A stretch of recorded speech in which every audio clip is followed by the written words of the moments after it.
Praise the lord. ఆధ్యాత్మికమైన నీతి కథ. తల్లిదండ్రుల మాట వినాలి, దేవుడు మనల్ని కాపాడుతాడు. అడవికి రాజు సింహము అన్ని జంతువులను ఎంతో బాగా చూచుకునేది. అన్నీ కలిసిమెలిసి ఉండేవి.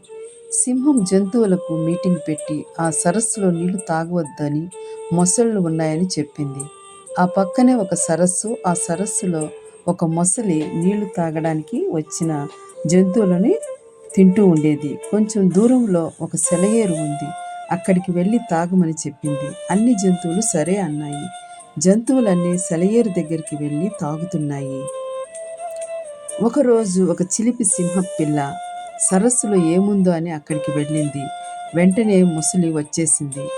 సింహం పిల్ల భయంతో గట్టిగా అరిచింది. ముసలి దగ్గరికి వచ్చేలోగా సింహం వచ్చేసింది.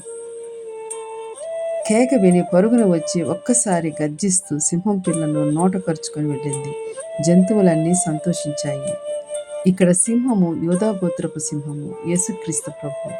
మొసలి సైతాన్. దేవుని బిడ్డల్ని ఎప్పుడు పట్టుకొని మింగుదుమా అని కాచుకొని ఉంటుంది. మన దేవుడు మనకు తోడై ఉన్నాడు. నిన్ను కాపాడువాడు కునుకడు, నిద్రపోడు. ఆయన చిత్తాన్ని నెరవేర్చే వారముగా ఉండాలి.